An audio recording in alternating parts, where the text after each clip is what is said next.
It's about explanations. It's not about predictions. This is one of the key takeaways from David Deutsch's philosophy, both in The Fabric of Reality and in The Beginning of Infinity. I want to talk about this and also arch it to the hedge fund world, because in the hedge fund world, same thing. It's about explanations. It's not about predictions. If you want to make consistent returns over a long time, have high teens or even 20% time cumulative average annual returns, you cannot rely on predictions. You have to work with explanations. This is a Not Even Wrong podcast. It's May 7th, 2021. This is Krim Delco. For the day, the fund is up 1.6%. The market's up 80 basis points. For the year, we are down 8.2%. The market is up 11%. We're underperforming by 19.2%. It's about explanations. It's not about predictions. This is, like I said, one of the big takeaways from The Fabric of Reality and The Beginning of Infinity. Brett Hall started a new podcast series talking about Fabric of Reality. I just want to plug this here. Highly recommend it. His podcasts are very deep, interesting, and entertaining at the same time. Very rare specimen to talk about epistemology, philosophy, link it to the real world, make it understandable, accessible, and even entertaining. Just very good work, Brett. But let's get back to the topic here. So he's talking about the fabric of reality. He's talking about how reality is intertwined with humans in a sense that we have a certain understanding of how we explain reality, and then we test it with experiments. And in David Deutsch's words, nature or the physical reality is kind of like an oracle answering questions for us. So we have a certain understanding of what this reality could be, and then we do an experiment, and the oracle, i.e. nature, spits out an answer. Yeah, you're right, you're wrong. Your predictions was right. If you do this, then in the future this will happen, etc. So we interact with reality through explanations. This is the fundamental takeaway. And I can't emphasize this enough. It is not about predictions. There's a lot of people, the calculate and shut up type people, who say, who cares about what is? Let's say we don't understand quantum mechanics, so what? Let's just use the tools. Let's use the tools of science. Let's use the tools that we're given and just make predictions. We don't understand psychology. We don't understand medicine. Who cares? Let's just, cure the patient. And this has, of course, two very, very dangerous side effects. Number one, science can be used for political reasons. Look at the pandemic, what's going on there. And number two, we might be distracted from finding explanations, because it is about explanations. I think the whole pandemic conversation is very similar, because very few people, if anybody, really know what's going on. Let me rephrase that. I don't think our scientific community is at the level to understand what causes pandemics and how they're spread and what their dangers are. We're just not equipped to understand these things. We have tidbits that lean to certain explanations, predictions, but we don't have fundamental explanations for, let's say, how it is that certain viruses like SARS get transmitted to humans, and then how humans transmit it to themselves, and how all these things intertwine, and how people suffer from this. We just don't have good explanations, and that therefore the whole field was sort of dragged into the realm of politics, and that's why we have what we have today, which is a very kind of split society where even wearing masks is a political statement and all that, and it shouldn't be like that. So this is a good example of why predictions are very dangerous on their own. Predictions, in my view, in science, are a very convenient side effect of explanatory knowledge. Yes, it's good to have predictions because we want to plan the future. We want to make sure we don't get hit by an asteroid. We want to make sure our Golden Gate Bridge doesn't collapse. We want to make sure our cars work. We want to make sure. Yes, of course. And our society has progressed tremendously because of science, because we are able to make predictions. But it is not just about predictions. The predictions, again, are a side effect, a convenient side effect. What it's really about is explanatory knowledge. Explanations are creative thoughts that help us answer the question why, that help us understand deeper mechanisms that potentially are working within the context of physical reality to manifest themselves into whatever result we're looking for. This is what explanations are. And now I'm marching to the hedge fund world, because in the hedge fund world, it's the same exact thing. We have a whole slew of people who would say the same thing. Just calculate and shut up. The whole algo trading community might say that. Even most of so-called fundamental analysts really don't care about explanations. All they care about is predictions in the market. How are we going to make money in the future?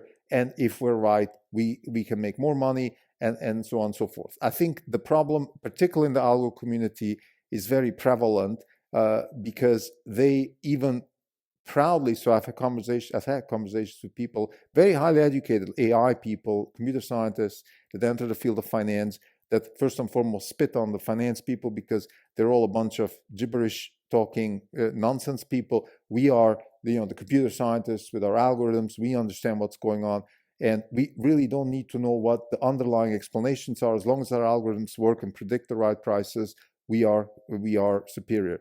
That works until it doesn't work. And then they go bankrupt, they blow up, and then it's it's the market and the Fed needs to bail us out and all that stuff. What they really are, and this is just a side point, what algo trading and all this prediction only type stuff is, in my view, it's just simply it's reversion to the mean, of course, but it's actually taking liquidity risk and some other risks, but in particular liquidity risk. That's what these people are taking, which in plain English means they're taking risks that are of the nature of, as long as it works, it works. If it doesn't work, you're dead. Because in typical fashion, algo traders, they blow up because when the liquidity disappears, they just can't survive. So anyway, let's get back to my point here. I don't want to talk about algo traders here. I just want to say that in the hedge fund world, as much as in science and everywhere else in the world, it is about explanations. We have to understand what is it we're doing, what are the mechanisms that we're trying to take advantage of when we invest money. And in our case, in Orange Capital Partners, the way we created explanatory knowledge is by first building a principle stack based on 4 books. The Beginning of Infinity, David Deutsch; 0 to 1, Peter Thiel; The Innovator's Dilemma, Clayton Christensen; and The Innovation Stack, Jim McKelvey. Those are the 4 books, our foundations. On top of that, we then created principles. For example, that you need to be very unique, 0 to 1.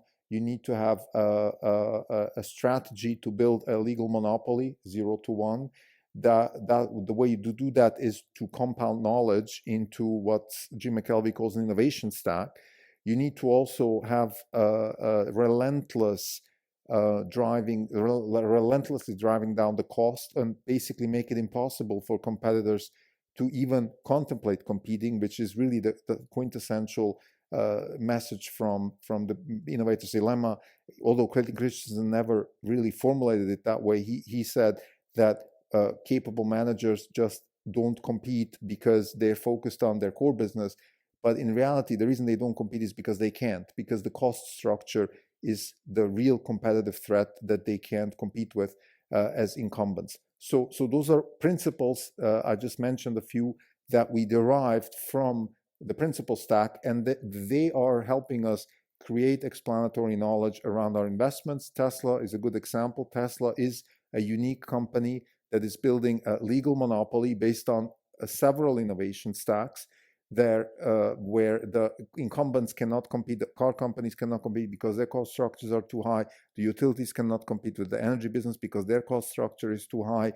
The AI community cannot compete because their cost structure is too high. Tesla is only using cameras, so on and so forth. So even within the very innovative AI space, Tesla is a disruptor.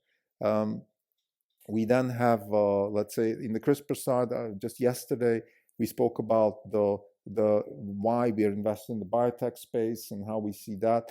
And again, the fundamental thesis there is that it is about the driving down the cost structure, increasing innovation stackness, if you want, going from the bespoke artistic approaches of medicine and pharmaceutical and life science to a more algorithmatized, technically engineering-driven space. So again, we are trying to, these are explanations for why we believe we are right, and then we will see in the market. We will see in the market. The portfolio will give us feedback. The portfolio, in a sense, is our medium by which we test our thesis against the physical reality.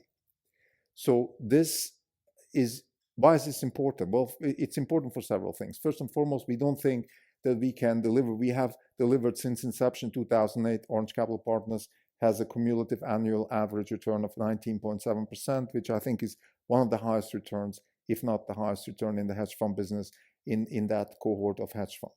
I can't prove that. There's no hard data on this, but just anecdotally, we know we're very high up there. The reason we have been able to deliver these kinds of returns is because we can concentrate, because we can sustain very volatile environments, and that's because we have an explanatory sort of an explanation stack on top of our principal stack that helps us hang on to our investments even in tough times, which is part of the reason why any kind of return is deliverable. It's because you can hang on to your investments in tough times.